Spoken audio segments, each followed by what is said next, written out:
한국의 속도는 놀랍습니다. 2026년 2월, 이란에서 심상치 않은 일이 벌어졌습니다. 트럼프 대통령은 승리를 자신했고, 이란은 곧장 반격을 준비했습니다. 이란은 호르무즈 해협을 봉쇄했고, 전 세계의 유조선들이 해협에 갇혀버렸죠. 하지만 나홀로 이곳을 빠져나온 배가 있었습니다. 그건 바로 한국의 유조선. 전 세계는 충격에 빠졌고, 한국의 유조선에 관심을 드러냈죠. 한국의 유조선은 어떻게 해협을 빠져나왔을까요? 지금부터 그 전말을 공개합니다. 2026년 2월 28일 새벽 2시 사우디아라비아 라스타누라 항구 30만 톤급 유조선의 선교에서 저는 항해 계획서를 내려다보고 있었습니다. 280만 배럴의 원유를 가득 실은 배가 내일 새벽이면 호르무즈 해협을 통과해 한국으로 향할 예정이었죠. 선장 생활 15년째, 이 항로는 제게 익숙한 길이었습니다. 페르시아만에서 원유를 싣고 호르무즈를 지나 인도양으로, 그리고 말라카 해협을 거쳐 한국까지 1년에 12번은 오가는 루트였어요. 창밖으로 보이는 페르시아만은 고요했습니다. 수평선 위로 다른 유조선들의 항해등이 반짝이고 있었고 멀리 석유 플랫폼의 불빛이 별처럼 빛났죠. 선장님, 1등 항해사 박성훈이 선교문을 열고 들어왔습니다. 41살의 베테랑 항해사인데 평소엔 침착한 사람이에요. 그런데 그날 밤 그의 얼굴색이 심상치 않았습니다. BBC 속보 좀 보셔야 할 것 같습니다. 태블릿 화면에는 테헤란 상공의 섬광이 가득했어요. 실시간 중계 영상이었습니다. 미국과 이스라엘 공군이 이란 수도 테헤란을 포함한 전역에 대규모 공습을 감행했습니다. 앵커의 목소리가 떨리고 있었죠. 이란 최고 지도자 하메네이의 거처가 직격탄을 맞았으며 손이 차갑게 식는 걸 느꼈습니다. 중동에서 20년 가까이 항해하면서 긴장 국면은 여러 번 겪었어요. 2020년 솔레이마니 사살 때도 작년 이스라엘-이란 충돌 때도 이 바다를 지나갔습니다. 하지만 최고 지도자 암살을 시도하는 공습이라니 이건 차원이 달랐어요. 다른 선박들 움직임은? 제가 물었습니다. 성훈이가 레이더 화면을 가리켰습니다. 인근 정박 중이던 유럽 선박 2척이 방금 닻을 올렸습니다. 페르시아만 밖으로 나가려는 것 같은데요. 그때 VHF 무선에서 영어 방송이 들려왔습니다. 호르무즈 해협 통항이 허용되지 않습니다. 이란 이슬람혁명 수비대에서 알려드립니다. 모든 선박의 호르무즈 해협 통과를 금지합니다. 차갑고 기계적인 목소리가 같은 내용을 반복했어요. 2등 항해사 김태현이 헤드셋을 끼고 다른 주파수들을 확인하더니 말했습니다. 선장님, 주변 선박들이 본사와 긴급 교신 중입니다. 머스크 소속 컨테이너선은 회항 명령 받았다고 하네요. 선교안이 순식간에 긴장감으로 가득 찼습니다. 제 뒤에서 당직 항해사가 숨소리를 죽이고 있었고 조타수는 손에 땀을 쥐고 있었어요. 모두가 제 결정을 기다리고 있었습니다. 비상소집 걸어요. 제가 말했습니다. 전 승무원 선교 집합. 지금 당장. 바로 그 순간이었습니다. 갑판 아래에서 발소리가 울려왔습니다. 선원들이 하나둘 선교로 올라오기 시작했어요. 잠에서 급히 깬 얼굴들, 불안한 눈빛들. 22명의 선원 전원이 모이는데 10분도 안 걸렸습니다. 상황 설명하겠습니다. 제가 입을 열었어요. 1시간 전 미국과 이스라엘이 이란 전역을 공습했습니다. 이란 혁명수비대는 호르무즈 해협 봉쇄를 선언했고요. 선원들 사이에서 웅성거림이 일었습니다. 지금 우리 위치는 라스타누라 항구 원유 만재 상태. 호르무즈까지는 300캐리 거리입니다. 기관장 최기철이 물었습니다. 본사 연락은 받으셨습니까? 60 가까운 나이지만 기관실을 30년 넘게 지킨 베테랑이었죠. 아직입니다. 지금 서울은 오전 9시쯤 될 겁니다. 곧 연락 올 거예요. 제가 대답했어요. 하지만 우리가 먼저 판단해야 할 상황입니다. 3등 항해사 이준호가 떨리는 목소리로 말했습니다. 선장님, 해협이 봉쇄됐다는데 어떻게 통과합니까? 기다려야 하는 거 아닙니까? 29살 승선 경력. 3년째인 젊은 항해사였어요.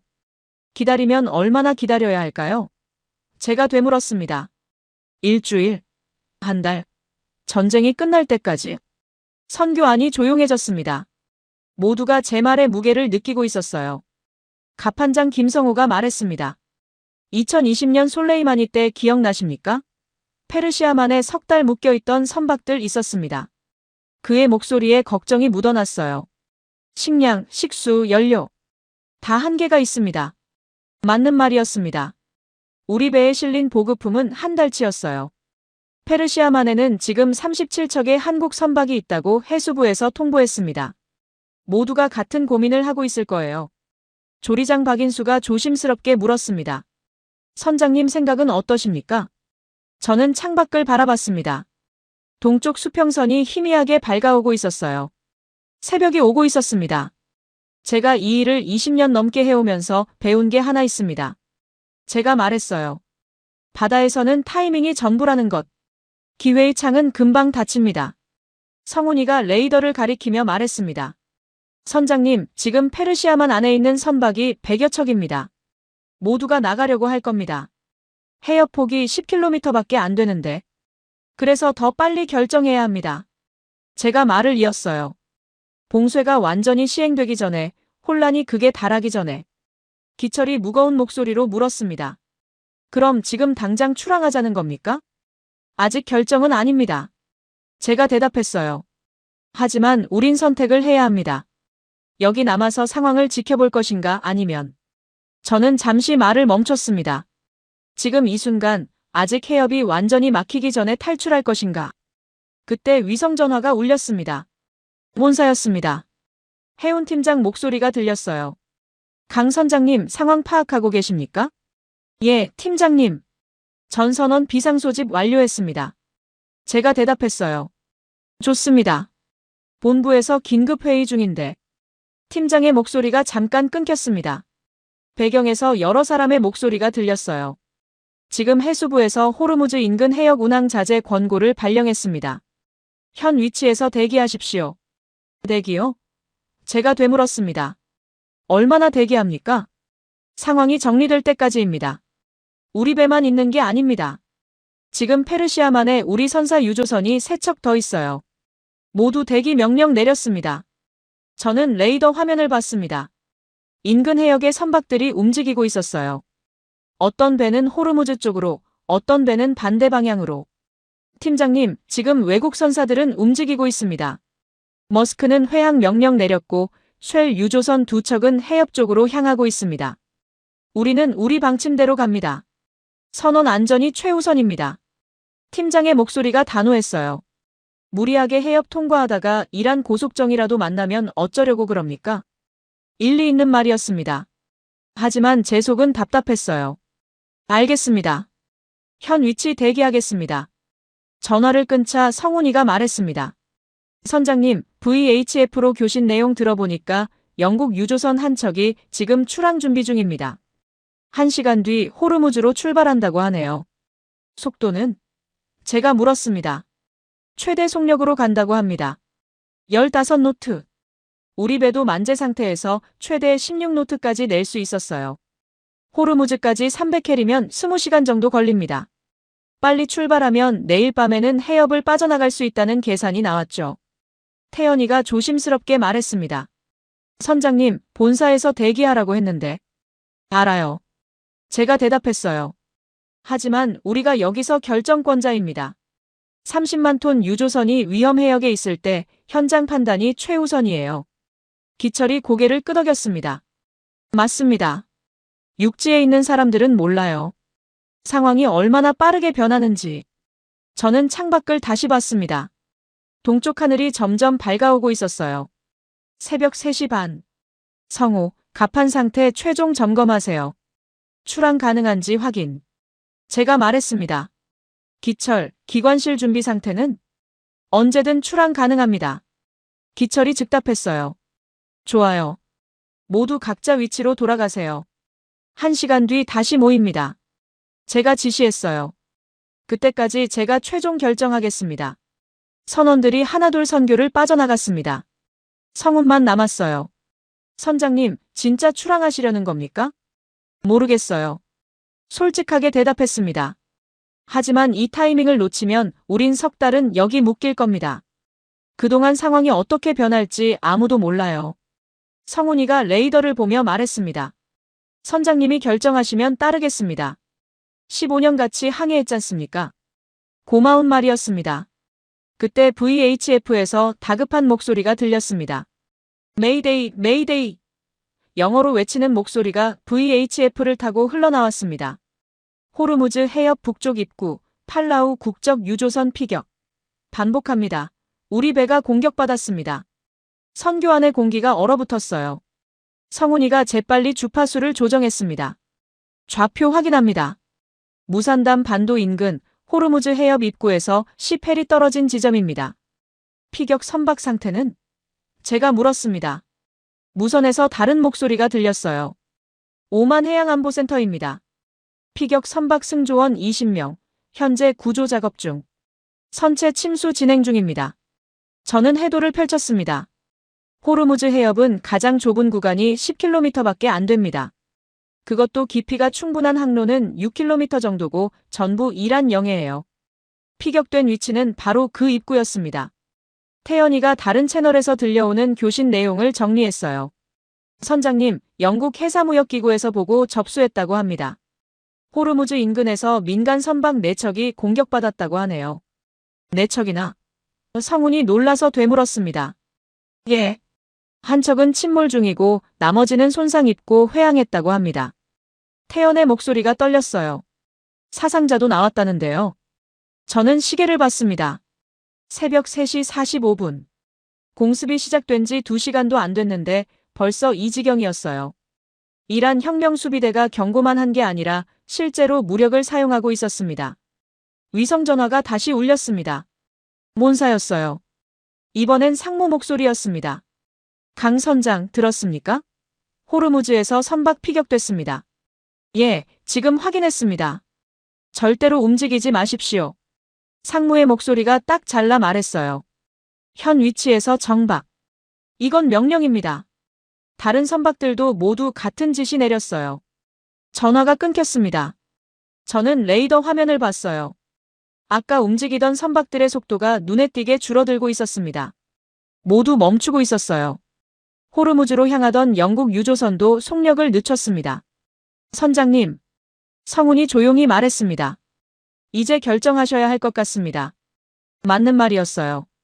상황은 예상보다 훨씬 빠르게 악화되고 있었습니다. 본사는 대기하라고 했지만 대기가 정답일까요? 여기서 석 달을 버틸 수 있을까요? 그 사이 상황이 더 나빠지면? 반대로 지금 출항하면 어떻게 될까요? 호르무즈에는 이란 고속정들이 순찰 중일 겁니다. 30만 톤짜리 거대한 유조선이 최고 속력으로 달려도 겨우 16노트예요. 고속정들은 40노트 이상 냅니다. 따라잡히면 끝이에요. 하지만 한 가지 변수가 있었습니다. 지금은 혼란 초기라는 것. 이란군도 갑작스러운 공습에 대응하느라 정신없을 거예요. 해협 봉쇄를 선언하긴 했지만 완전한 통제체계를 갖추려면 시간이 필요합니다. 지금이 아니면 내일이면 모레면 더 단단한 봉쇄망이 쳐질 거예요. 1등 항해사. 제가 말했습니다. 예, 선장님. 최신 기상 정보 확인하세요. 호르무즈 해협 조류, 시정, 파고 전부. 제 목소리가 차분해졌어요. 2등 항해사는 최적 항로 재계산. 해협을 가장 빠르게 통과할 수 있는 루트. 태연이 눈을 크게 떴습니다. 선장님, 그럼. 아직 결정한 건 아닙니다. 제가 말했어요. 하지만 만약을 위해 준비는 해야죠. 성훈이 고개를 끄덕이며 업무에 들어갔습니다. 바로 그 순간 다시 무선이 터졌습니다. 모든 선박에 알립니다. 미 해군 5함대 주파수였어요. 호르무즈 해협 인근 해역은 현재 위험 수준 레드입니다. 민간 선박의 단독 항해를 권장하지 않습니다. 호위가 필요한 선박은 채널 16으로 연락하십시오. 성훈이가 저를 봤습니다. 미 해군 호위라. 생각해 보셨습니까? 시간이 얼마나 걸릴까요? 제가 되물었어요. 최소 이틀은 걸릴 겁니다. 호위함 배정받고 다른 선박들과 집결해서 콘보이 구성하고. 성훈이 계산기를 두드렸습니다. 빨라야 사흘 뒤 출발이겠네요. 사흘. 그 사이의 상황은 어떻게 변할까요? 더 많은 선박이 공격받을 수도 있고 이란이 본격적으로 기뢰를 살포할 수도 있습니다. 아니면 반대로 협상이 시작될 수도 있고요. 선교문이 열렸습니다. 기철이 들어왔어요. 선장님, 기관실 전 직원 의견 모았습니다. 어떻습니까? 반반입니다. 기철이 솔직하게 말했어요. 젊은 친구들은 빨리 나가자고 합니다. 집에 어린 자식들 있으니까요. 나이 든 기관사들은 안전하게 대기하자고 하고요. 당연한 반응이었습니다. 저도 집에 10살짜리 딸이 있어요.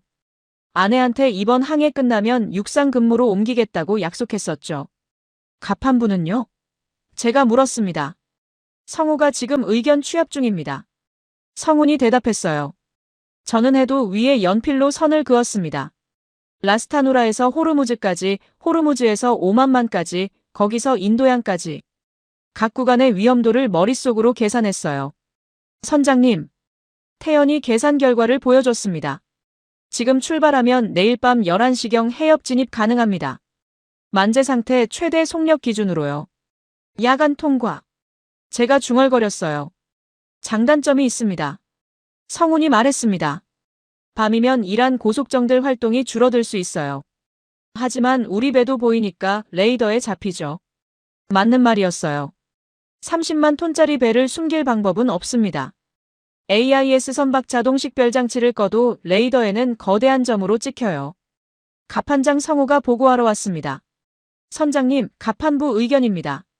22명 중 15명이 출항 찬성, 7명이 대기 의견입니다. 반대하는 이유는 위험하다는 겁니다. 당연한 얘기죠. 성우가 말했어요. 하지만 찬성하는 쪽 의견도 들어보실 필요가 있습니다. 어떤 의견입니까? 지금 아니면 기회가 없다고 합니다. 성우의 목소리가 무거웠어요. 저도 2020년 솔레이마니 사태 때 페르시아만에 2달 묶여 있었습니다. 식량 떨어지고 식수 배급받고 보급선 기다리면서.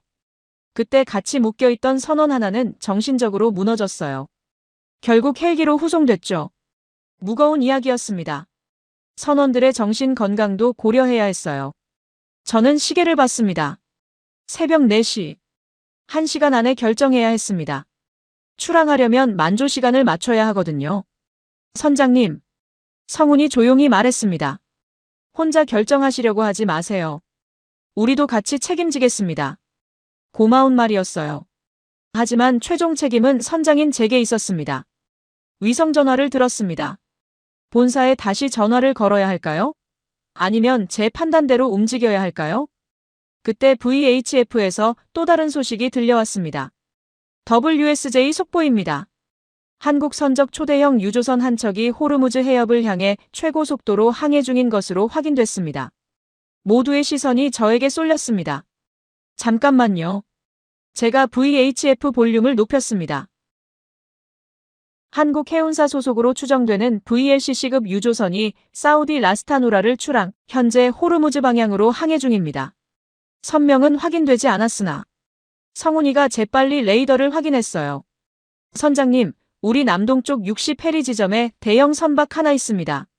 속력 16노트, 북동진 중. 선명 확인 가능합니까? AIS 꺼져 있습니다. 하지만 크기와 속도로 봐서 만재 상태 유조선이 맞습니다. 저는 그 선박의 항적을 지켜봤습니다. 주저함 없이 직진하고 있었어요. 누군가 이미 결정을 내렸습니다.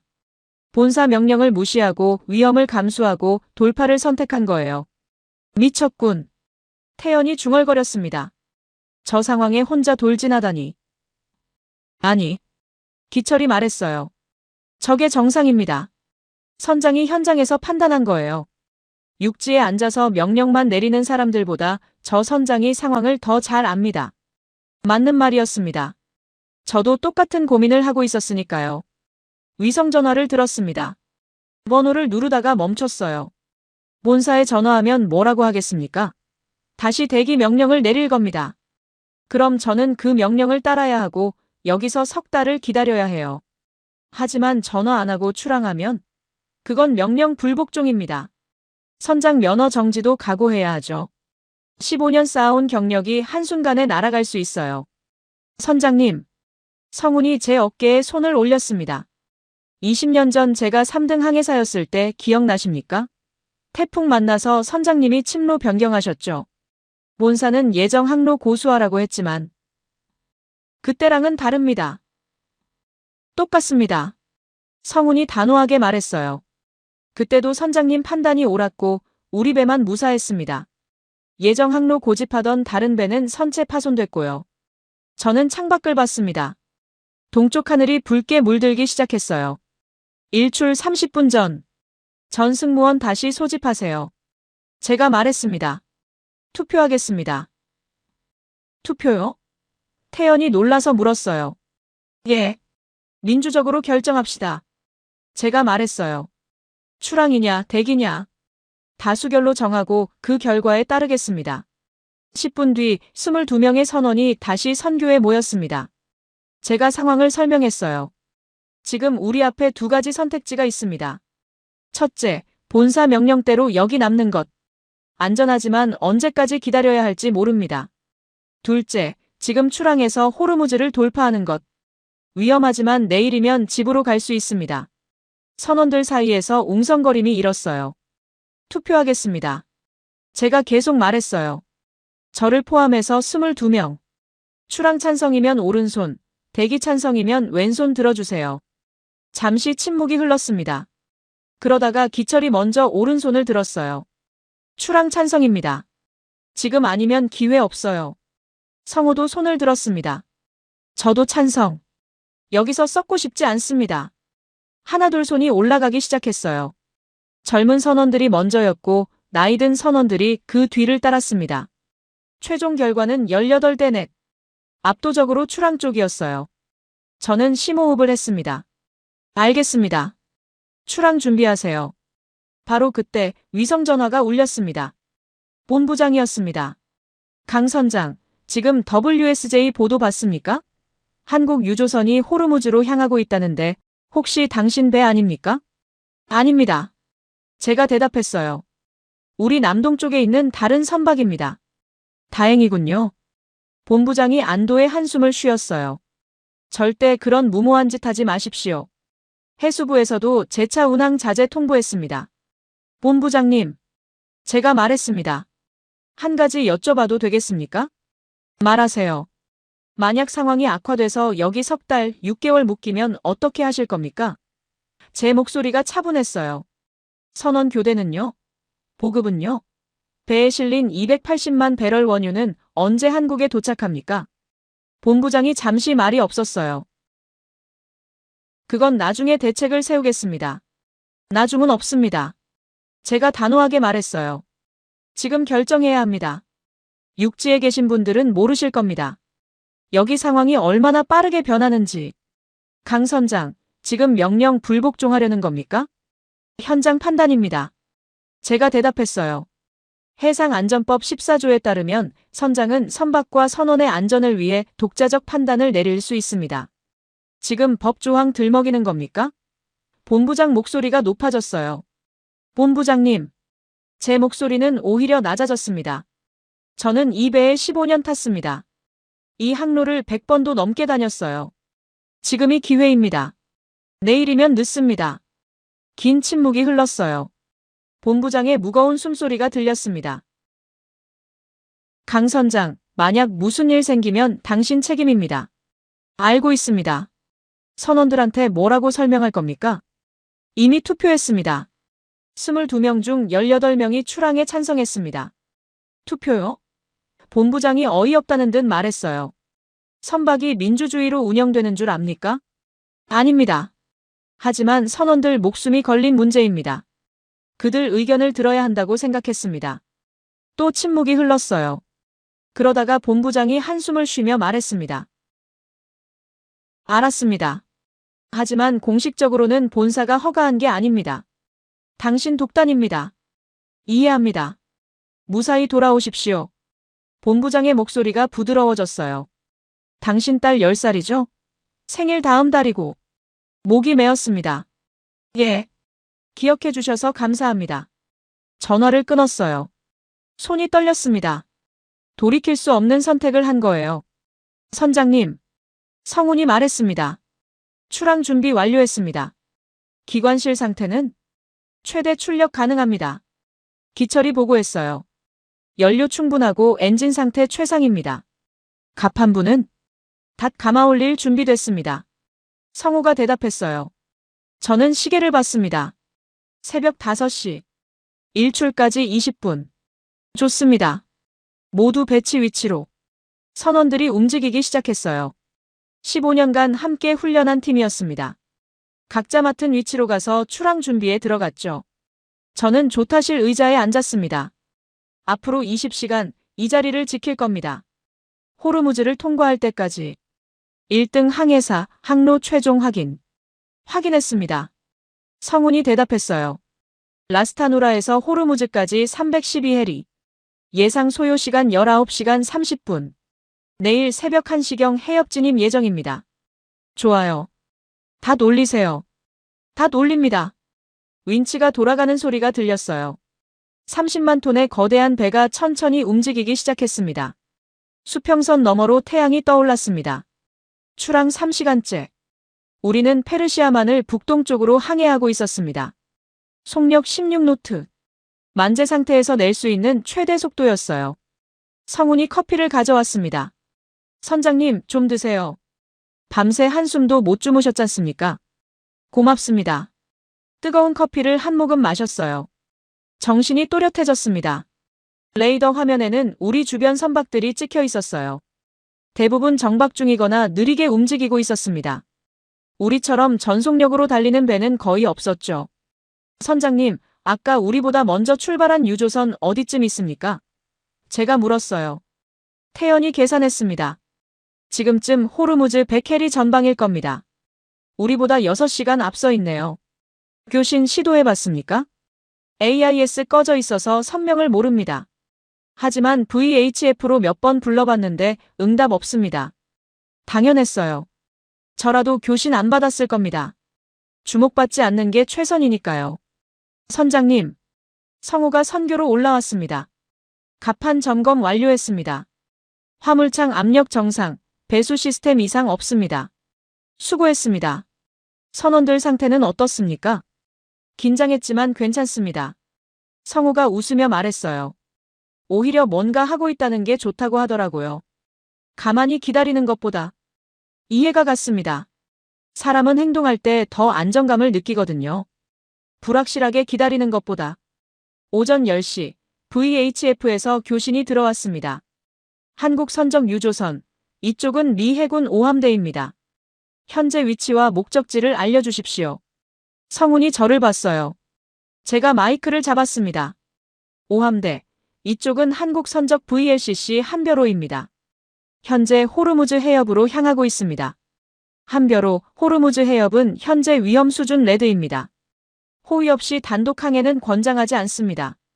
이해합니다. 하지만 우리는 계속 진행하겠습니다. 잠시 침묵이 흘렀어요. 한별호, 귀하의 결정을 존중합니다. 우리 P-8 초계기가 해협 상공을 순찰 중입니다. 긴급 상황 발생 시 채널 16으로 연락하십시오. 감사합니다. 5함대. 교신이 끝났습니다. 적어도 미군이 우리 존재를 알고 있다는 게 다행이었어요. 오후 2시 기철이 선교로 올라왔습니다. 선장님, 기관실에서 점심 준비했습니다. 지금 먹을 시간이 어디 있습니까? 드셔야 합니다. 기철이 단호하게 말했어요. 앞으로 20시간 더 가야 해요. 지금 안 먹으면 나중에 쓰러집니다. 옳은 말이었습니다. 조리장이 만든 김치찌개와 밥이 올라왔어요. 간단하지만 뜨끈했습니다. 선원들은 다들 먹었습니까? 제가 물었어요. 예. 교대로 식사했습니다. 성우가 대답했어요. 사기도 괜찮습니다. 젊은 친구들은 오히려 신나했더라고요. 모험 같다면서. 저는 쓴웃음을 지었습니다. 모험이라. 잘 되면 모험이고 잘못되면 사고겠죠. 잘 될 겁니다. 기철이 확신에 찬 목소리로 말했어요. 선장님을 믿습니다. 그 믿음이 무겁게 느껴졌어요. 오후 4시 태연이 보고했습니다. 선장님, 우리 전방 200캐리 지점에서 선박 한 척이 멈췄습니다. 우리보다 먼저 출발한 유조선입니까? 맞는 것 같습니다. 속력이 0으로 떨어졌어요. 심장이 철렁했어요. 왜 멈췄죠? 확인 중입니다. 성운이 VHF 채널들을 돌렸어요. 잠시 뒤 영국 해사무역기구 방송이 들렸습니다. 호르무즈 북쪽 입구, 좌표 북위 26.5도. 동경 56.2도 지점에서 유조선 한 척이 이란 고속정들에 의해 정선당했습니다. 현재 협상 중인 것으로 보입니다. 정선당했다. 태연이 중얼거렸어요. 저는 해도에 그 위치를 표시했습니다. 호르무즈 입구에서 60해리 떨어진 지점. 우리는 지금 그곳에서 140해리 떨어져 있었어요. 이 속도면 9시간 뒤에 도착합니다. 선장님. 성훈이 조용히 물었어요. 계속 가십니까? 저는 레이더를 봤습니다. 그 유조선 주변에 작은 점들이 여러 개 보였어요. 고속정들이었습니다. 속력 유지합니다. 제가 대답했어요. 9시간이면 상황이 변할 수 있습니다. 하지만 속으로는 불안했어요. 과연 옳은 결정일까? 오후 8시. 해가 지고 있었습니다. 우리는 정선당한 유조선으로부터 70해리 떨어진 지점까지 왔어요. VHF에서 희소식이 들렸습니다. 정선당했던 유조선, 이란 고속정들이 떠났습니다. 현재 항해 재개했습니다. 선교 안에서 안도의 한숨이 터져나왔어요. 다행이네요. 태연이 말했습니다. 왜 놓아줬을까요? 성우가 궁금해했어요. 검문이었을 겁니다. 제가 설명했어요. 서류 확인하고 화물 점검하고 경고하고 보낸 거죠. 아직 전면 봉쇄 단계는 아니라는 뜻입니다. 그럼 우리도 통과할 수 있다는 겁니까? 태연이 희망적으로 물었어요. 검문은 받을 겁니다. 제가 대답했어요. 하지만 서류만 제대로 갖췄으면 통과시켜줄 가능성이 있어요. 성훈이 서류 파일을 꺼냈습니다. 선박 등록증, 화물 증명서, 승무원 명단, 항해 허가서 전부 준비돼 있습니다. 좋아요. 만약을 위해 페르시아어 할 줄 아는 선원 있습니까? 3등 기관사 이민호가 대학 때 페르시아어 전공했다고 합니다. 기철이 말했어요. 지금 당장 선교로 올려보내세요. 10분 뒤 28살의 젊은 기관사가 올라왔습니다. 선장님 부르셨습니까? 페르시아어 할 줄 압니까? 예, 대학에서 전공했습니다. 이란에서 1년 교환 학생도 다녀왔고요. 완벽하군요. 제가 말했어요. 만약 이란 고속정이 우리를 정선시키면 당신이 교신 담당입니다. 할 수 있겠습니까? 민호의 얼굴이 창백해졌어요. 저한테요? 긴장하지 마세요. 그냥 서류 확인시켜주고 정중하게 대응하면 됩니다. 제가 어깨를 두드렸어요. 우리는 민간 선박입니다. 전쟁과 무관하죠. 알겠습니다. 민호가 긴장한 목소리로 대답했어요. 밤 10시. 우리는 호르무즈 해협 입구에서 40해리 떨어진 지점에 있었습니다. 앞으로 3시간이면 해협 진입이었어요. 레이더에 작은 점들이 나타나기 시작했습니다. 선장님, 전방에 고속정 5척 확인됩니다. 태연이 보고했어요. 위치는? 해협 입구의 산계에 있습니다. 순찰 대형인 것 같습니다. 예상했던 상황이었어요. 속력 유지합니다. 정상적으로 접근하세요. AIS는 어떻게 하실 겁니까? 성훈이 물었어요. 켜두세요. 숨을 필요 없습니다. 우리는 정당한 상업 선박입니다. 자정이 가까워졌습니다. 고속정들이 점점 가까워졌어요. 우리 전방 10해리 지점에서 2척이 우리 쪽으로 방향을 틀었습니다. 온다. 성우가 중얼거렸어요. VHF에서 페르시아어가 들렸습니다. 민호가 헤드셋을 끼고 귀를 기울였어요. 선장님, 정선 명령입니다. 엔진 정지하고 대기하래요. 알았습니다. 제가 기관실에 전화했어요. 기철, 엔진 정지 준비. 지금요? 기철이 놀란 목소리로 물었어요. 예. 지금부터는 협상입니다. 30만 톤의 거대한 배가 천천히 속도를 줄이기 시작했습니다. 관성 때문에 완전히 멈추는데 10분 정도 걸렸어요. 고속정 2척이 우리 좌현으로 접근했습니다. 서치라이트가 우리 선체를 비췄어요. 갑판 위로 무장한 병사들이 보였습니다. VHF에서 다시 페르시아어가 들렸어요. 민호가 통역했습니다. 선명과 목적지, 화물 내용을 보고하래요. 대답하세요. 제가 지시했어요. 민호가 마이크를 잡았습니다. 떨리는 목소리로 페르시아어를 말하기 시작했어요. 고속정에서 답변이 왔습니다. 민호가 통역했어요. 승선 검문하겠다고 합니다. 밧줄 사다리 내리래요. 심장이 빠르게 뛰었습니다. 이제부터가 진짜 시작이었어요. 밧줄 사다리 내리세요. 제가 명령했습니다. 성우가 인터폰으로 가판부에 지시를 내렸어요. 고속정이 우리 선체에 바식 붙었습니다. 5명의 이란 혁명수비대 대원들이 사다리를 타고 올라오기 시작했어요. 자동소총으로 무장하고 있었습니다. 모두 침착하세요. 제가 선원들에게 말했어요. 우리는 아무 잘못도 없습니다. 정상적인 검문에 협조하면 됩니다.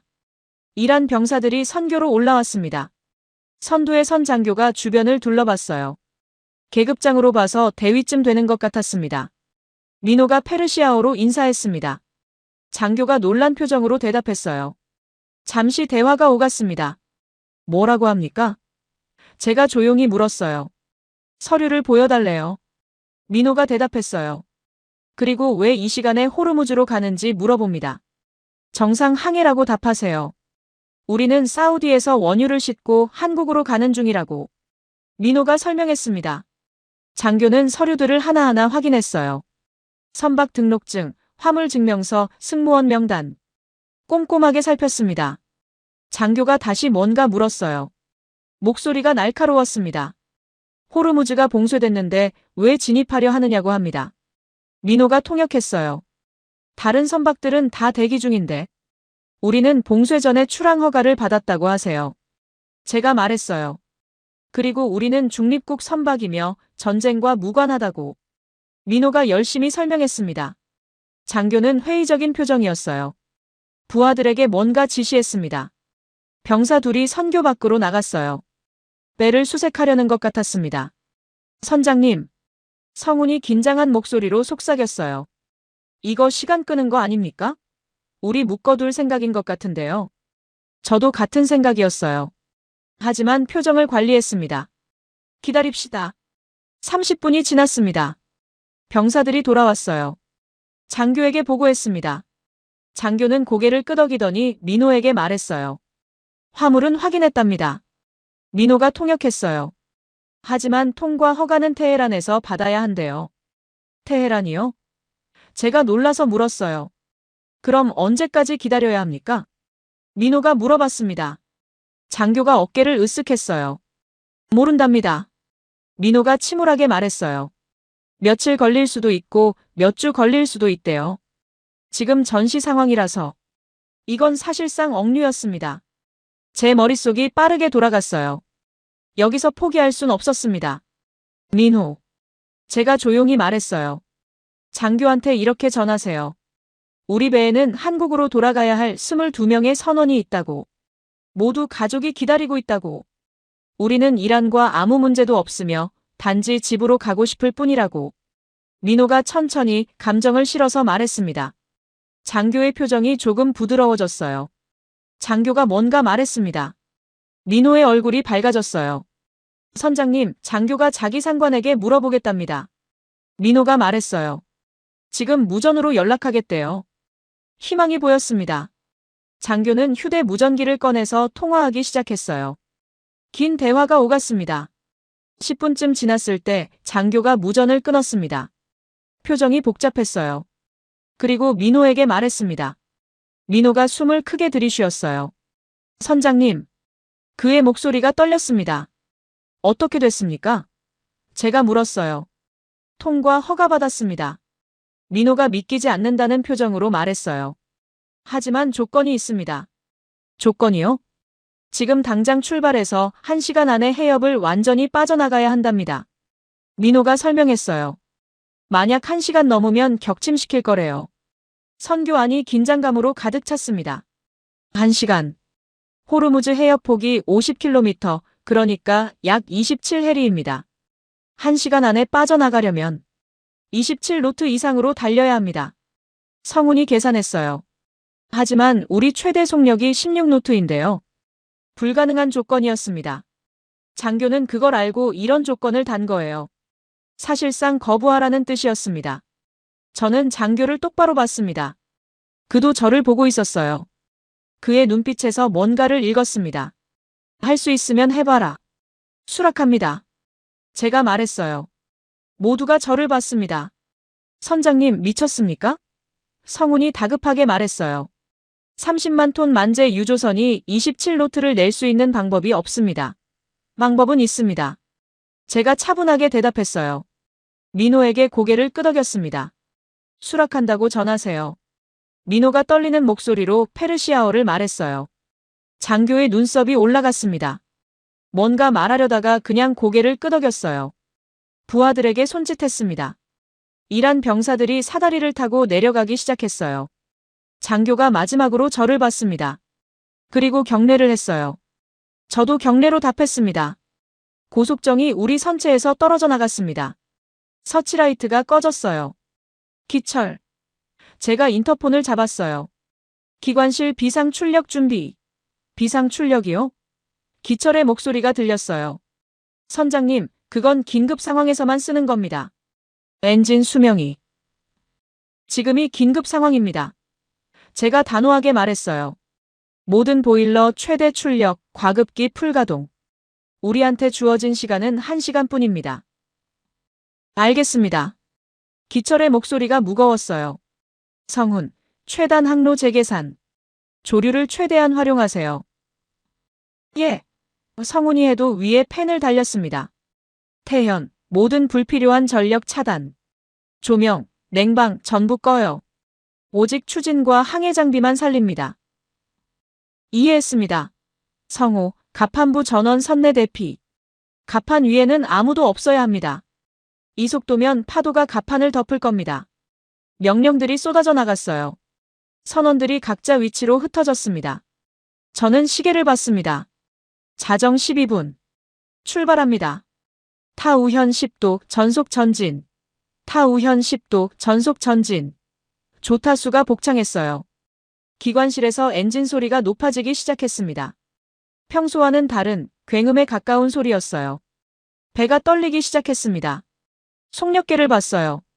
10노트, 12노트, 15노트. 기철, 더 낼 수 있습니까? 밀어붙이고 있습니다. 기철의 목소리가 엔진 소음에 묻혔어요. 보일러 압력이 위험 수준입니다만 계속 올리겠습니다.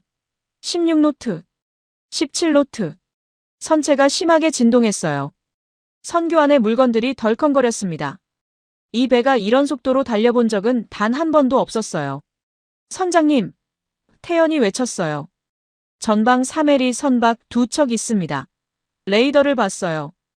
해협 안에 정박 중인 배들이었습니다. 우리 항로를 막고 있었어요. 피할 수 있습니까? 성훈이 재빨리 계산했어요. 좌현으로 돌면 가능합니다. 하지만 항로를 벗어나서 얕은 수심구역으로 들어갑니다. 수심은 얼마나 됩니까? 우리 흘수가 21m인데 그쪽은 24m 정도입니다. 3m 여유. 파도를 고려하면 위험했어요. 하지만 선택의 여지가 없었습니다. 좌현 15도 변침. 배가 휘었습니다. 이 속도에서 급선회는 위험했어요. 선체가 삐걱거렸습니다. 정박 선박들을 스쳐 지나갔어요. 거리 100m. 그들 선교에 불빛이 보였습니다. 아마 우리를 보고 놀랐을 거예요. 수심 경보. 태연이 외쳤어요. 무시하세요. 제가 대답했어요. 선저가 해저를 긁는 듯한 느낌이 들었습니다. 하지만 통과했어요. 우현 20도, 원 항로 복귀. 배가 다시 휘었습니다. 속력이 순간 떨어졌어요. 16노트까지. 기철, 속력 회복. 최선을 다하고 있습니다. 엔진 굉음이 더 커졌어요. 배 전체가 비명을 지르는 것 같았습니다. 17노트, 18노트. 선장님, 성훈이 해도를 가리켰어요. 문제가 있습니다. 조류가 역류입니다. 지금 썰물 때라서 페르시아만에서 오만만으로 빠져나가는 물살이에요. 우리 속도를 3노트 정도 깎아먹을 겁니다. 심장이 내려앉았어요. 18노트로 달려도 실제 대지 속력은 15노트밖에 안 된다는 뜻이었습니다. 그럼 1시간 안에 못 빠져나간다는 겁니까? 성훈이 계산기를 두드렸어요. 예. 현재 속도로는 7시 분 정도 걸립니다. 10분 초과. 제가 중얼거렸어요. VHF에서 페르시아어가 들렸습니다. 민호가 통역했어요. 한벼로 현재 속도로는 시간 내 통과 불가능합니다. 즉시 정지하십시오. 이란 고속정들이 다시 레이더에 나타났어요. 우리를 추격하고 있었습니다. 선장님, 어떻게 하시겠습니까? 성훈이 물었어요. 저는 앞을 봤습니다. 호르무즈 해협이 어둠 속에 펼쳐져 있었어요. 계속 갑니다. 제가 말했어요. 그때 기관실에서 경보음이 울렸습니다. 선장님, 기철의 목소리가 인터폰을 통해 들렸어요. 1번 보일러 압력이 임계치 넘었습니다. 폭발 위험 있습니다. 압력. 낮추세요. 그럼 속력이 떨어집니다. 선택의 기로였어요. 속력을 유지하면 보일러가 폭발할 수 있고 속력을 낮추면 시간 안에 못 빠져나갑니다. 레이더를 봤어요. 이란 고속정 4척이 우리를 포위하고 있었습니다. 거리 1 해리. 3분이면 따라잡힙니다. 기철, 1번 보일러 격리하세요. 나머지 보일러로 최대 출력 유지합니다. 알겠습니다. 속력계가 떨어지기 시작했어요. 18노트, 17노트, 16노트. 안 됩니다. 성훈이 절망적으로 말했어요. 이 속도로는 VHF에서 다시 페르시아어가 들렸어요. 이번엔 목소리가 달랐습니다. 더 권위적이었어요. 민호가 창백한 얼굴로 통역했습니다. 이란 해군 사령부입니다. 한벼로 즉각 엔진 정지하고 투표하십시오. 이것이 마지막 경고입니다. 따르지 않으면 무력을 사용하겠습니다. 선교 안이 조용해졌어요. 엔진 소리만 요란했습니다. 선장님, 성우가 떨리는 목소리로 말했어요. 멈춰야 하는 거 아닙니까? 공격받으면. 조금만 더. 제가 중얼거렸어요. 조금만 더 가면 됩니다. 하지만 불가능합니다. 태연이 외쳤어요. 수학적으로 불가능해요. 저는 해도를 다시 봤습니다. 호르무즈 해협, 오만만 입구까지 아직 15헬이 남았어요. 현재 속력으로는 60분 더 필요했습니다. 시계를 봤어요. 출발한 지 45분. 남은 시간 15분. 불가능했어요. 태연 말이 맞았습니다. 수학적으로 불가능했어요. 고속정들이 더 가까이 왔어요. 서치라이트가 우리를 비췄습니다. 무전에서 경고음이 들렸어요. 레이더 로곤. 그들이 무기 조준을 시작했다는 뜻이었습니다. 선장님, 여러 목소리가 동시에 터져나왔어요. 저는 눈을 감았습니다. 집에 있는 딸 얼굴이 떠올랐어요. 10살 생일에 뭘 사달라고 했더라. 자전거였나? 아니, 그림 도구였어요. 화가가 되고 싶다고 했었죠. 아내는 뭐라고 했던가? 이번이 마지막이에요. 다음부턴 육지에서 일해요. 그렇게 약속했었습니다. 본사 상무는 뭐라고 했죠? 당신 책임입니다. 맞아요. 제 책임이었습니다. 22명의 목숨이 제 결정에 달려 있었어요. 너무 자만했습니다. 20년 바다 생활로 뭐든 할 수 있다고 생각했어요. 하지만 자연의 법칙은 꺾을 수 없었습니다. 조류는 우리 편이 아니었고 엔진은 한계에 다다랐습니다. 여기서 멈추면 어떻게 될까요? 일 안에 억류될 겁니다. 석 달, 6개월, 어쩌면 1년. 하지만 살 수는 있어요. 선원들도 저도. 계속 가면요? 공격받습니다. 유조선이 피격당하면 폭발해요. 280만 배럴의 원유가 불바다를 만들 겁니다. 아무도 살아남지 못합니다. 손이 인터폰으로 갔습니다. 멈추라고 명령하려고. 그때였습니다. 선장님, 기철의 목소리가 들렸어요. 아이디어가 있습니다. 뭡니까? 화물투기입니다. 기철이 다급하게 말했어요. 원유를 바다에 버리면 무게가 줄어듭니다. 배가 가벼워지면 속도가 올라갑니다. 저는 숨이 멎었어요. 화물투기. 280만 배럴의 원유.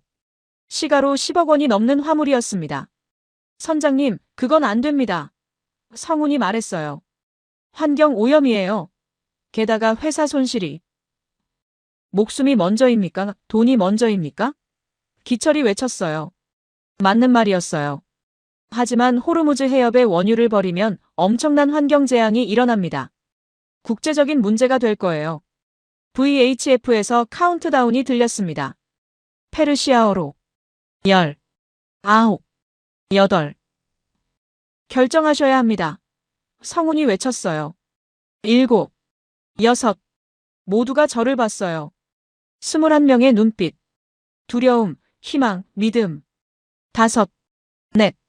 저는 눈을 떴습니다. 투기 금지. 제가 단호하게 말했어요. 다른 방법을 찾습니다. 셋, 둘.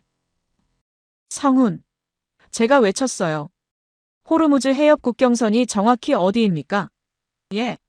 성훈이 당황했어요. 국경선이요. 이란 영해가 끝나고 오만 영해가 시작되는 지점.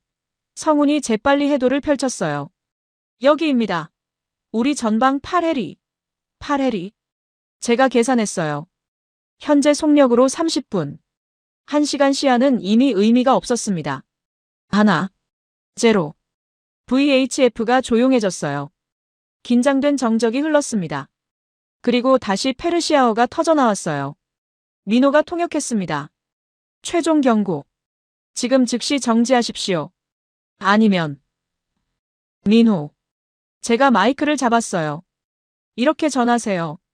우리는 국제해양법에 따라 무해통항권을 행사하고 있다고. 우리는 민간 상선이며 어떤 적대 행위도 하지 않았다고.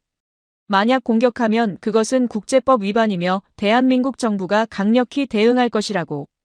민호가 머뭇거렸어요. 선장님, 그런 말 하면. 지금 협상입니다. 제가 말했어요. 그들도 국제 여론을 의식합니다. 말하세요. 민호가 떨리는 목소리로 페르시아어를 말하기 시작했어요. 길고 정중한 문장이었습니다. 고속정들이 움직임을 멈췄어요. 아마 본부와 교신하고 있을 겁니다. 저는 그 틈을 이용했어요. 기철, 이번 보일러도 위험 수준입니까? 3번도 임계치에 근접했습니다. 3분만 더 버텨주세요. 딱 3분만. 해보겠습니다. 속력계를 봤어요. 16노트에서 더 이상 오르지 않았습니다. 조류 3노트를 빼면 실제 13노트. 해도를 봤어요. 국경선까지 8해리. 37분 필요했어요. 너무 오래 걸렸습니다. 선장님. 성훈이 조용히 말했어요. 조류가 변하고 있습니다. 뭐라고요? 썰물에서 밀물로 전환되는 시간입니다. 성훈이 해도를 가리켰어요. 물대표에 따르면 지금부터 50분간은 조류가 약해집니다. 그러다가 밀물이 시작되면 우리한테 유리해진다는 겁니까? 예. 하지만 그게 20분 뒤입니다. 20분. 그때까지 버틸 수 있을까요? VHF에서 다시 페르시아어가 들렸어요. 민호의 얼굴이 밝아졌습니다. 선장님, 그들이 상부와 협의 중이랍니다. 잠시 대기하래요. 얼마나요? 10분 안에 답변 준다고 합니다. 10분. 그 사이에 우리는 이 해리를 더 갈 수 있어요. 국경선까지 6해리로 줄어듭니다. 좋습니다. 속력 유지하세요. 고속정들이 우리를 따라오며 감시했어요. 하지만 공격은 하지 않았습니다. 10분이 지났어요. VHF에서 신호가 들어왔습니다. 민호가 들었어요. 얼굴이 굳어졌습니다. 선장님, 거부당했습니다. 지금 즉시 정지하라고 합니다. 국경선까지 거리는 4.5해리입니다. 태연이 대답했어요. 20분. 조류가 바뀌기 직전이었어요. 계속 갑니다. 제가 말했어요. 선장님, 성우가 외쳤어요. 고속정 한 척이 우리 선수 쪽으로 접근합니다. 레이더를 봤어요. 정말로 한 척이 우리 앞을 가로막으려 하고 있었습니다. 경고 사격일 겁니다. 성훈이 말했어요. 과연 고속정에서 예광탄이 발사됐어요. 우리 선수 500m 전방 바다에 떨어졌습니다. 물기둥이 솟았어요. 멈춰야 합니다. 태연이 비명처럼 외쳤어요. 저는 전방을 봤습니다. 어둠 속에서 희미하게 불빛이 보였어요. 오만 해안의 등대였습니다. 국경선이 저 앞에 있었어요. 성훈. 제가 조용히 물었어요. 만약 우리가 오만 영해로 들어가면 어떻게 됩니까? 이란 고속정들은 추격할 수 없습니다. 국제법상 주권 침해거든요. 그럼 그냥 가면 되는 겁니까? 하지만 그 전에 공격받으면. 성훈이 말끝을 흐렸어요. 또 예광탄이 발사됐어요. 이번엔 더 가까웠습니다. 300m 전방. 다음은 우리 선체를 맞출 거예요. 기철. 제가 인터폰을 잡았어요. 모든 보일러 비상 출력. 10초간만 최대로 밀어붙이세요. 선장님, 폭발합니다. 10초만요. 그 다음엔 상관없습니다. 알겠습니다. 엔진 소리가 괴성으로 변했어요. 배 전체가 비명을 지르는 것 같았습니다. 선체가 흔들렸어요. 선교 안의 물건들이 바닥에 쏟아졌습니다. 속력계 바늘이 미친 듯이 올라갔어요. 17노트, 18노트, 19노트, 20노트 돌파. 태연이 외쳤어요. 조류가 바뀌기 시작했어요. 역류에서 순류로. 물이 우리를 밀어주기 시작했습니다. 실제 대지 속력이 23노트까지 올라갔어요. 30만 톤 유조선이 내본 적 없는 속도였습니다. VHF에서 페르시아어가 터져나왔어요. 분노에 찬 목소리였습니다. 발포 명령 떨어졌습니다. 민호가 비명을 질렀어요. 고속정에서 기관포가 불을 뿜었습니다. 예광탄이 빗줄기처럼 날아왔어요. 엎드려. 제가 외쳤어요. 탄환들이 선체를 때렸습니다. 철판에 박히는 소리가 들렸어요. 선교 유리창이 산산조각 났습니다. 하지만 우리는 멈추지 않았어요. 국경선까지 1해리. 성운이 외쳤어요. 기관포 사격이 계속됐습니다. 선미 쪽에서 폭발음이 들렸어요. 뭔가 맞았나 봅니다. 화재 발생. 인터폰에서 가판부 목소리가 들렸어요. 선미 가판 화재. 진압하세요. 제가 명령했어요. 하지만 속력은 유지합니다. 0.5해리. 태연이 카운트했어요. 기관포 사격이 멈췄어요. 고속정들이 속도를 줄이기 시작했습니다. 국경선 통과. 성운이 외쳤어요. 우리는 5만 영해에 진입했습니다. 선교 안에서 환호성이 터져나왔어요. 선원들이 서로 껴안았습니다. 저는 뒤를 돌아봤어요. 이란 고속정들이 국경선 앞에서 멈춰 서 있었습니다. 서치라이트가 우리를 비췄지만 더 이상 추격하지 않았어요. 기철, 엔진 출력 낮추세요. 이미 낮췄습니다. 기철의 목소리가 들렸어요. 보일러 3번이 파손됐습니다. 하지만 운항에는 지장 없습니다. 속력이 천천히 떨어졌어요. 20노트, 18노트, 정상 속력인 15노트로. 선미 화재는 진압했습니다. 성우가 보고했어요. 가판 일부가 손상됐지만 화물창은 무사합니다. 저는 의자에 주저앉았어요. 온몸에서 힘이 빠졌습니다. 선장님, 성운이 다가왔어요. 해내셨습니다. 우리가 해낸 겁니다. 제가 대답했어요. 모두가. VHF에서 새로운 신호가 들어왔습니다. 이번엔 영어였어요. 한국 선적 유조선 한벼로, 이쪽은 오만 해군입니다. 환영합니다. 호위가 필요하십니까? 민호가 마이크를 잡으려다가 저를 봤어요. 제가 고개를 끄덕였습니다. 오만 해군 감사합니다. 호위를 요청합니다. 이해했습니다. 순찰정 2척을 보내겠습니다. 10분 뒤 오만 해군 순찰정 2척이 우리 좌우로 붙었어요. 안전한 호위 대형이었습니다. 저는 위성전화를 들었습니다. 본사에 전화를 걸 시간이었어요. 신호음이 울렸습니다. 본부장이 받았어요. 강 선장, 무사합니까? 지금 뉴스에서 난리입니다. 호르무즈에서 총격전이 있었다는데. 무사합니다, 본부장님. 제가 대답했어요. 한벼로 5만 영해 진입 완료했습니다. 한국으로 향하고 있습니다. 긴 침묵이 흘렀어요.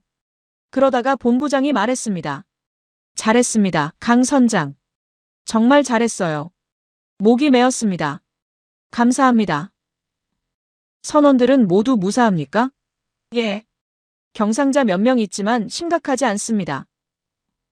배 상태는? 선미 가판 일부 손상, 보일러 하나 파손. 하지만 운항 가능합니다. 좋습니다. 천천히 안전하게 오십시오. 이번엔 서두르지 마세요. 전화를 끊었어요.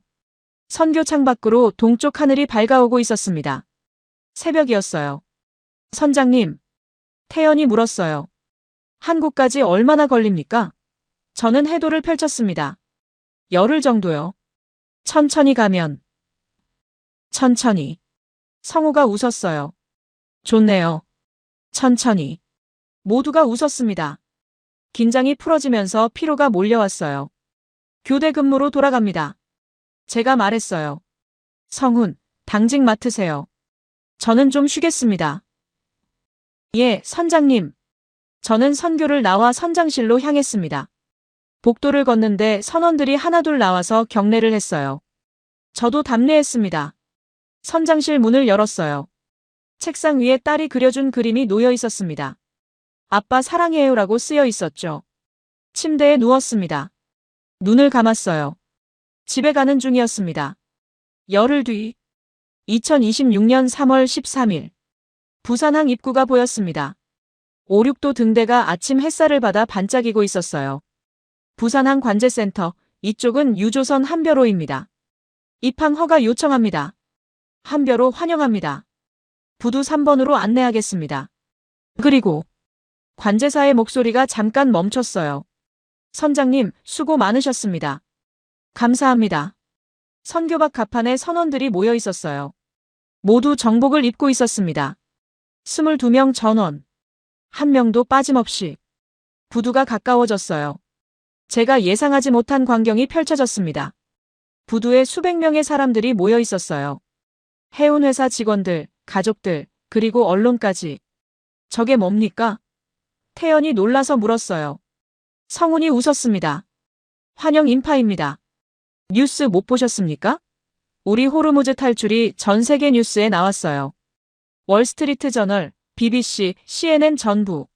왜요? 우리가 유일하게 성공했거든요. 성훈이 설명했어요. 그날 호르무즈를 시도한 선박이 12척이었는데 통과한 건 우리뿐입니다. 나머지는 전부 억류됐어요. 부두에 접안했습니다. 밧줄이 내려가고 선교가 부두에 닿았어요. 타라프를 내렸습니다. 제가 먼저 내려갔어요. 부두에서 본부장이 기다리고 있었습니다. 악수를 청했어요. 강 선장, 대한민국의 자랑입니다. 과찬이십니다. 아닙니다. 본부장이 진지하게 말했어요. 선장님이 그날 내린 결정, 그리고 실행한 항해는 교과서에 실릴 겁니다. 저 뒤로 선원들이 하나씩 내려왔어요. 가족들이 달려가서 껴안았습니다. 눈물을 흘리는 사람들도 있었어요. 기철이 내려왔어요. 부인과 아들이 달려갔습니다. 60 가까운 나이에도 기철은 울지 않았어요. 하지만 눈이 붉어져 있었습니다. 성호, 태현, 민호 모두가 가족들과 재회했어요. 저는 주변을 둘러봤습니다. 딸은 어디 있을까? 아빠! 어린 목소리가 들렸어요. 군중 사이에서 작은 손이 흔들리고 있었습니다. 아내가 딸을 안고 달려왔어요. 딸을 내려놓자 제게 뛰어왔습니다. 아빠! 뉴스 봤어. 아빠가 영웅이래. 딸을 안아 올렸어요. 무거워졌네요. 열흘 사이에 자란 건 아닐 텐데. 영웅은 무슨. 제가 웃었어요. 그냥 집에 오고 싶었을 뿐이야. 아내가 다가왔습니다. 제 손을 잡았어요. 고생했어요. 미안합니다. 걱정 많이 했죠? 다음부턴 육지에서 일해요. 약속 지켜요. 예. 약속합니다. 딸이 제 목에 매달리며 말했어요. 아빠, 나 생일 선물로 뭐 사줄 거야? 뭘 원하는데? 배 모형. 아빠 배 모형. 저는 웃었습니다. 그래, 사줄게. 한별호 모형. 기자들이 다가왔어요. 카메라가 우리를 비췄습니다. 강민수 선장님, 한 말씀 부탁드립니다. 저는 딸을 안은 채로 카메라를 봤어요. 저는 특별한 영웅이 아닙니다. 그저 선원일 뿐이에요. 하지만 한 가지는 말씀드릴 수 있습니다. 저는 뒤를 돌아봤어요. 한별호가 부두에 우뚝 서 있었습니다. 선미에는 총탄 자국이 남아 있었지만 당당했어요. 제 뒤에 있는 21명의 선원들, 그들이 진짜 영웅입니다. 그들의 믿음과 용기가 없었다면 우리는 여기 올 수 없었을 겁니다. 선원들이 박수를 쳤어요. 가족들도 회사 직원들도 모두가 박수했습니다. 저는 한별호를 다시 봤어요. 15년을 함께한 배. 이번 항해가 마지막이 될 겁니다. 약속했으니까요. 육지에서 일하겠다고. 하지만 후회는 없었어요. 바다는 언제나 그 자리에 있을 겁니다. 파도는 계속 칠 거고 조류는 흐를 거예요. 그리고 누군가는 그 바다를 건널 겁니다. 지금은 제가 아니어도 괜찮았어요. 딸이 제 손을 잡았습니다. 아빠, 집에 가자. 그래, 집에 가자. 우리는 부두를 걸어 나왔습니다. 뒤에서 한별호의 기적 소리가 울렸어요. 길고 낮은 소리. 작별 인사 같았습니다. 저도 뒤를 돌아보지 않고 손을 흔들었어요. 고맙다 한별호. 고맙다 바다. 이제 집으로 갑니다. 여러분, 지금까지 들으신 이야기는 실화를 바탕으로 재구성한 픽션입니다. 2026년 3월 1일, 실제로 호르무즈 해협이 봉쇄 위기에 처했을 때 한국 선적 VLCC급 유조선 베리러키오가 단독으로 해협 돌파에 성공했습니다. 당시 월스트리트 저널을 비롯한 전 세계 언론이 이 소식을 보도했고 페르시아만에 묶여있던 수십 척의 선박 중 유일하게 한국으로 귀환한 배로 기록됐죠. 오늘 이야기는 그 실제 사건에서 영감을 받아 제작했습니다. 강민수 선장을 비롯한 등장인물들은 가상의 인물이며 구체적인 상황과 대화는 극적 재미를 위해 창작된 내용입니다. 하지만 그 핵심에는 실제로 있었던 용기와 결단, 그리고 전문성이 담겨 있습니다. 제가 이 이야기를 만들면서 가장 감동받았던 부분은 바로 이겁니다. 한국 선원들의 조용한 전문성이었습니다. 세계가 주목하지 않을 때도 누가 알아주지 않아도 묵묵히 자기 일을 해내는 사람들. 위기 상황에서 화려한 구호나 영웅적 제스처 없이 그저 자신이 할 수 있는 최선을 다하는 사람들. 베리러키오의 선원들이 그랬고 지금 이 순간에도 전 세계 바다 어딘가에서 우리나라 화물을 나르고 있는 수많은 한국 선원들이 그렇습니다. 우리가 마트에서 사는 중동산 기름, 공장에서 쓰는 원자재, 그 모든 것들이 누군가의 용기와 전문성으로 바다를 건너온 것이죠. 이 이야기가 그분들에게 작은 경의를 표하는 계기가 되었으면 합니다. 이 영상이 좋으셨다면 구독과 좋아요 부탁드립니다. 여러분의 응원이 더 좋은 이야기를 만드는 힘이 됩니다. 다음 영상에서 또 만나요.